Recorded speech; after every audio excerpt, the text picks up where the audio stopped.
Good evening and hello everybody out there. I am Dr. Soliman of Dr. Soliman Clinics and Lab, and I will be your health correspondent today, answering all your health concerns.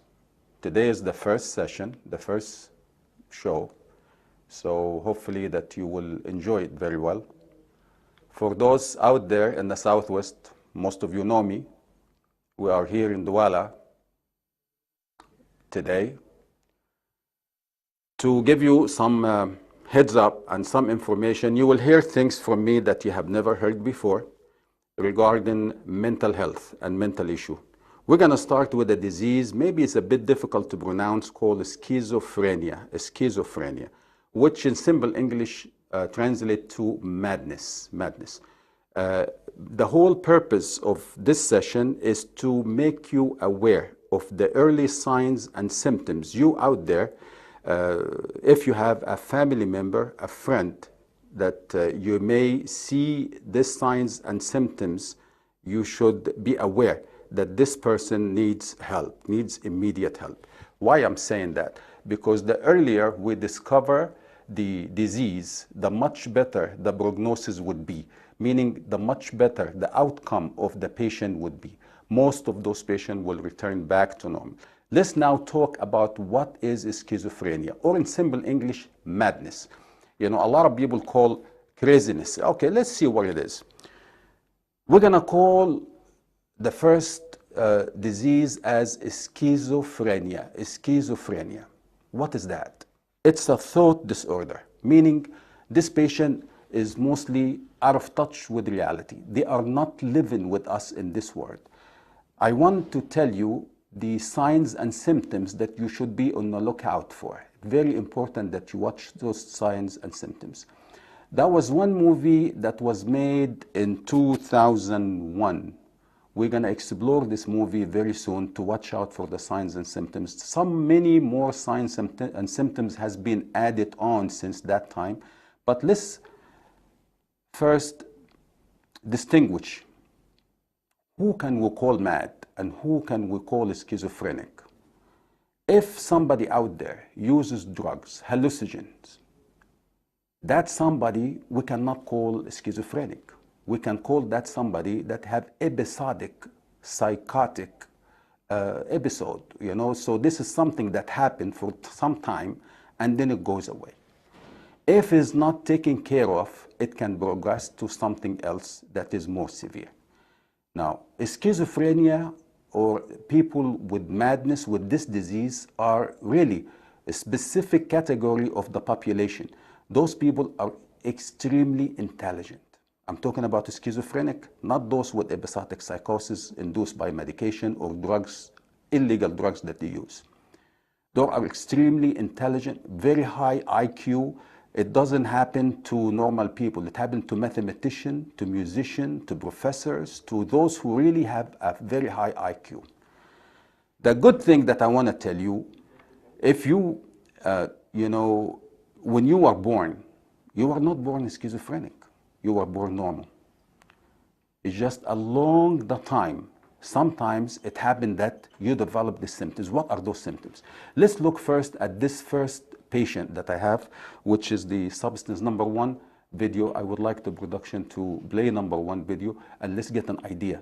Once we see the patient, then we will see, we can better understand what is going on. Let's play the first movie, and then we see. What is your name?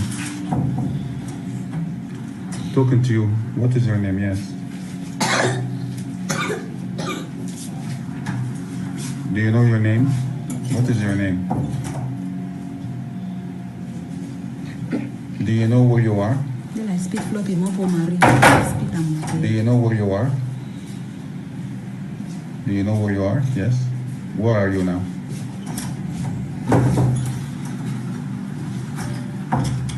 Can you talk? Can you talk? Can you talk? Do you know what time it is? Do you know the year? What is the year?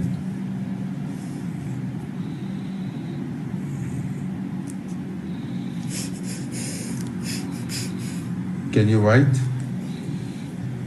Can you write?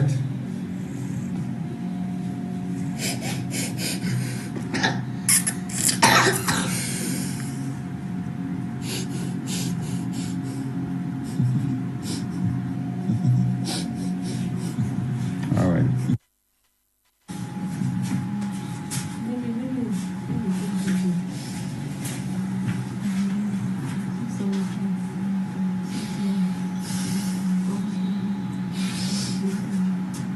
What do you see? What do you see? Huh? What do you see? What are you doing?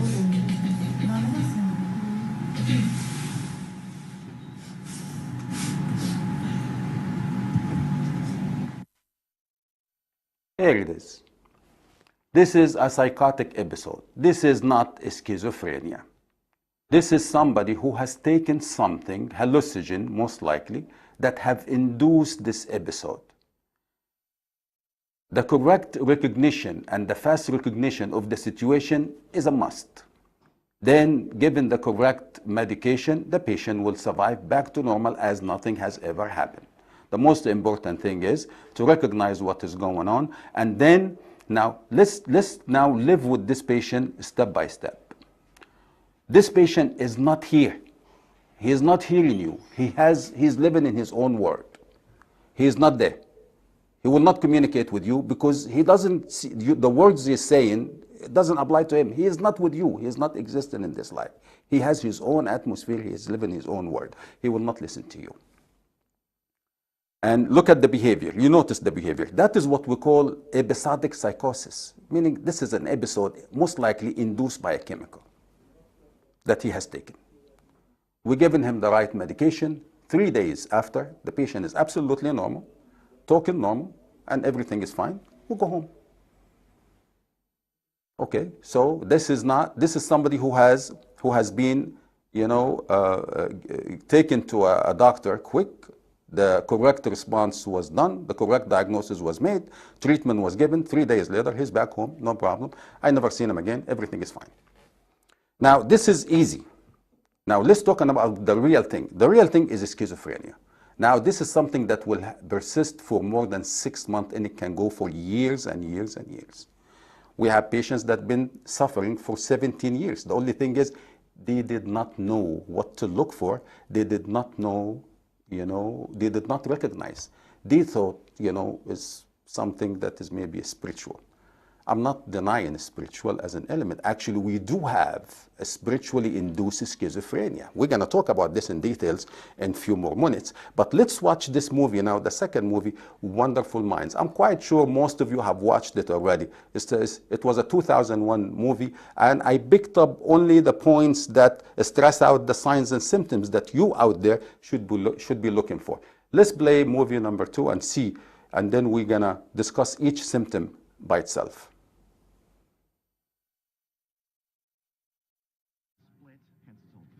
He's got his sights set on Wheeler Lab, the new military think tank at MIT. Well, they're only taking one this year. Henson's used to being picked first. Oh, yeah, he's wasted on men. He should be running for president.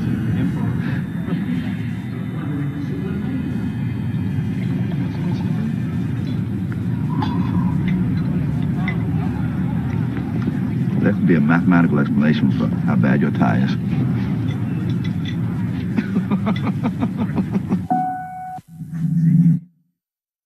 You see this grandiosity. Most of them, if not all, they have the sense of that I am all that. I am the president. I'm a producer. I'm the king. I'm the prince. I'm this. I'm that. Grandiosity meaning he feeling false belief. This is delusion. Delusion means false belief. That is not real.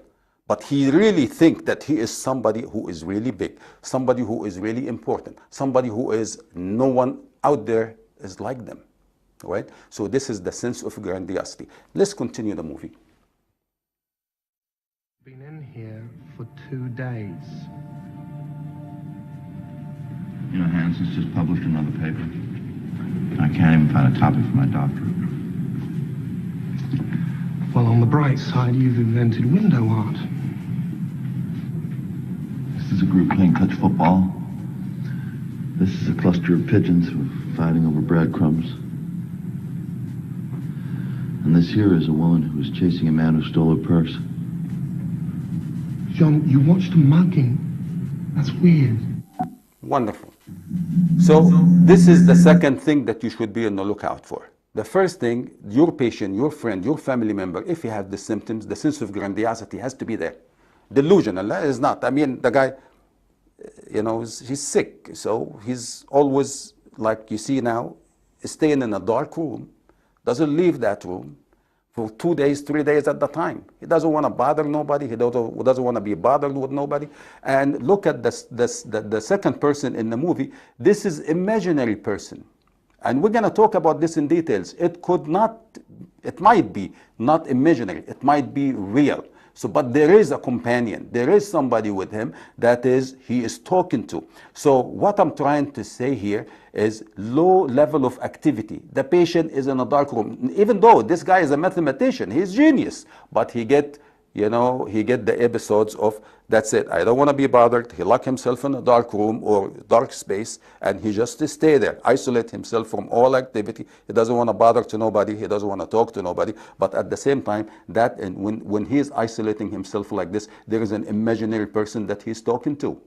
Now, this person could be a real person or could be imagination. We're going to get to differentiate between the two, whether the disease is chemically induced, meaning chemical imbalance induced, or the disease is because of a spiritually induced attack. You know, we will get to that in details. Now, he sees somebody, and that somebody talks to him, and in return, he talks back. So what we see in the patient, we see the patient talking to themselves.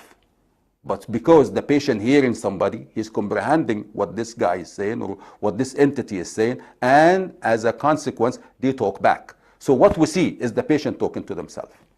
So first one, we know the patient has the sense of grandiosity. He's all that. He's the president. He's a producer. He's a movie producer. This is all grandiosity. This is number one. And this is a false belief. He's not really that. If he was that, he wouldn't be talking about him today as a sick patient. The second thing is low level of activity, right? They lock themselves in a dark room and they talk to those persons or those entities they are talking to, communicating with, and those entities, they give them advice what to do, how you are, how is your mother, how is your father, what to do about your mother, what to do about your brother, what to do about your sister, what to do about your boss. So they get the episodes of isolating themselves in a dark room. Let's move to the next sign.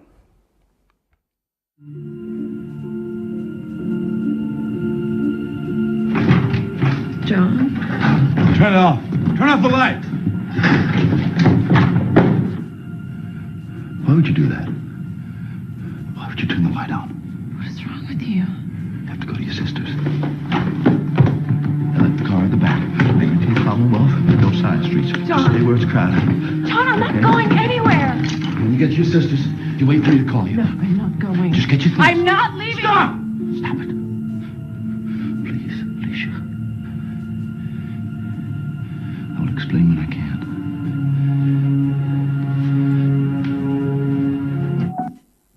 Beautiful. Suspicion. All of them have this symptom. All of them suspicion. You are getting into my head. You are poisoning my food. You are stealing my ideas. And in the movie, somebody out there to hurt that lady, I think is his wife or his fiancée or something. So somebody out there that he is sure, because those entities are talking to him, that we're going to hurt her. So suspicion is a must in those patients. They always suspect something. They always suspect you. And who they suspect the most? Those ones who are closer to them. So suspicion is a big flag that you should be on the lookout for. So we said grandiosity. Those they feel they have false belief that they are so big and so important and nobody can live without them. Second, we have the isolation, the episode of isolation. They go into a dark space and throw themselves there and they just talk to that entity they're talking to, and you see them talking to themselves. At the same time, they're not interested in talking to you. And now we see the third one. Let's play the next symptom.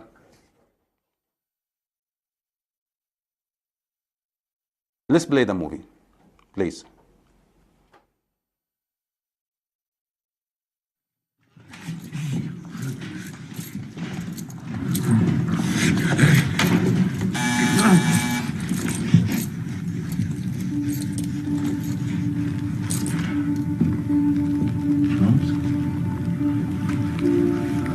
Charles? I didn't mean to get you involved in this. I'm sorry.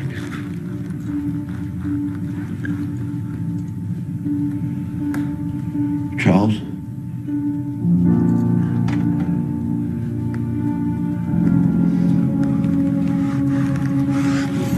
The prodigal roommate revealed. Saw my name on the lecture slate. You lying son of a bitch! Who are you talking to? Tell me who you see. I didn't say Charles Herman in Russian. How do you feel fucking Russian? There's no one there, John. There's no one there. Wonderful. This is another very important sign. What we see in here is Charles, which is the entity he only sees, only him, only the patient sees Charles. And then at the other hand, we see the older man, which is the doctor. And the doctor is asking him, what do you see? So this is what we talk about hallucination. Hallucination is seeing something you and I do not see, and hearing something you and I do not hear as normal people. So how we explain that? How come only him sees Charles and the doctor doesn't see Charles? And here we're going to talk about the difference between the two entities, the two categories. A lot of doctors do not like to talk about it because they tell you what they have learned in the books. But from clinical experience for the last 25 years or so, only in that field, I can tell you right now, that could be spiritually induced. And I'm not giving it from my head. I'm telling you from clinical experience.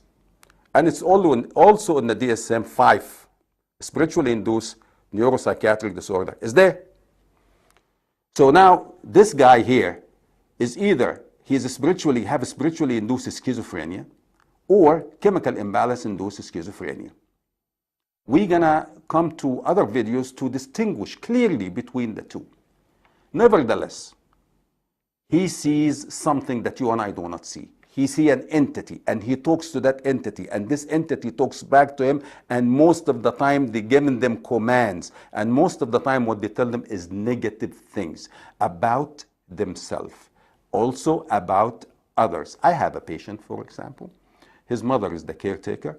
What do you think these entities tell him? Your mother is no good. Your mother is stealing your idea. Your mother putting food in your poison. What is the consequences? Okay, I want a room for myself, I want a house for myself, separated from his mother. Why? Because those entities telling them what to do. Negative things about the mother. As a result, he separated from the mother. Now he lives by himself. Why? The entity is telling him to do so. So he did exactly what those entities have told him to do. They listen to those entities, right? Those entities can come in the form of Jesus Christ. It can come in form of God. It can come in form of somebody who they really love. So what do you think if they listen to command from those entities, what they will do? You tell me. They will obey the command. So if the command is to kill somebody, what would they do? They will kill that somebody. And that's what we call, this is the last stage of prognosis, which is suicidal, killing themselves, homicidal, killing others. Suicidal is number one. Suicidal come first and then homicide. I had a video, but I don't know if it's with us here. But anyway, those patients tend to hurt themselves. They cut themselves. Why they cut themselves? Because they are not living with us in this real life. They're out of reality. So when they cut themselves, they want to test themselves. They want to say, am I living in this life? Let me see if I can feel the pain. Boom, they cut themselves. Now, when they inflict harm on themselves, when they inflict harm on themselves, this is what we call, suicidal, because that can lead to death. Now, the second most dangerous outcome is the patient will inflict harm on others, listening to those entities. Let's move to the next video. I think it's telling me I'm almost out of time. Okay, let's move to the next video. Code Red. Dr. Rosen, Code Red, Observation Room 2. Dr. Rosen, Code Red, Observation Room 2.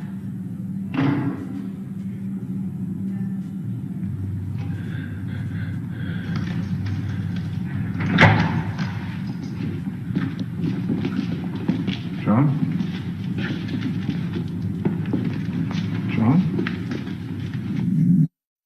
Okay, we've seen, I just spoken about that. Let's move to movie number 3. and I want to show you now how we know this patient is spiritually induced or not. Let me see this patient. I have this patient, really. I was my patient. Let me hear the movie, the voice. Let me hear it. You gotta stop her, John. Oh, that's not the one. Leave her out of it.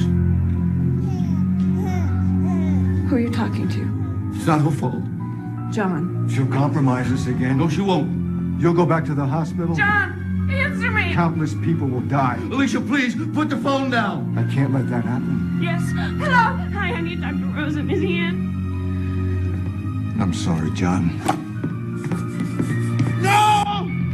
Okay. Okay, you see, now, he doesn't mean to hurt her. He is trying to push that entity that he only sees away from her so she doesn't get hurt. But how you and I see it, he's trying to hurt her. So he's trying to inflict harm on somebody that is very close to him, his wife and his child, right? Let's move to movie number 3. So we're going to differentiate now between the spiritual and the non-spiritual. Let's go to movie number 3.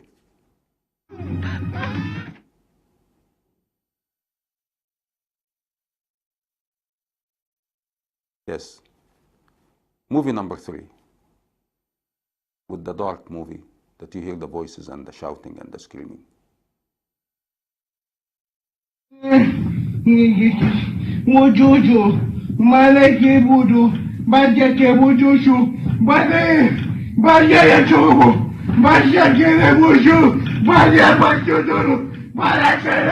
Good. Quickly, I only got a couple of minutes left. Let me talk about this guy. This is spiritually induced. This guy is asleep, and he's fighting during his sleep for the last 45 minutes. Now, I want you to listen to the language this guy is saying. I Googled this language, and it's an ancient language. It's spoken about 4,000 years ago. How can an 18-year-old speak a 4,000-year-old language? It's not him. It's the entities inside him. This is what we call it spiritually induced now. This is the spiritually induced. This is not the chemically imbalanced induced schizophrenia. Let's talk about movie number 4. I only got 1 minute left. Let me see this guy.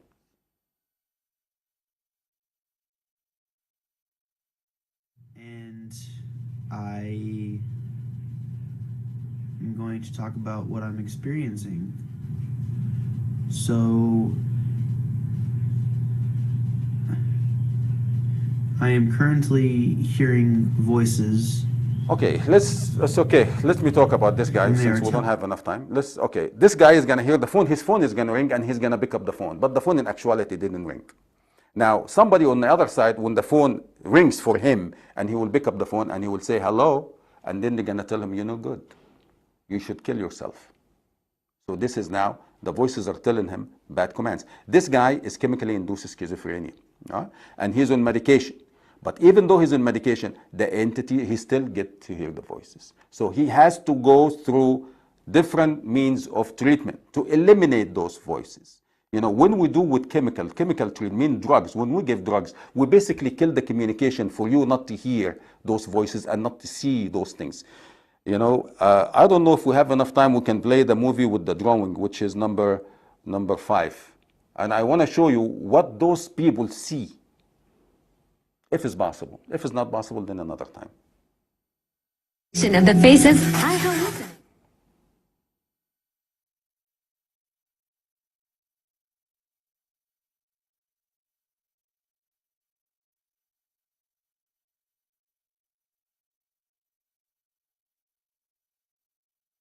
Okay.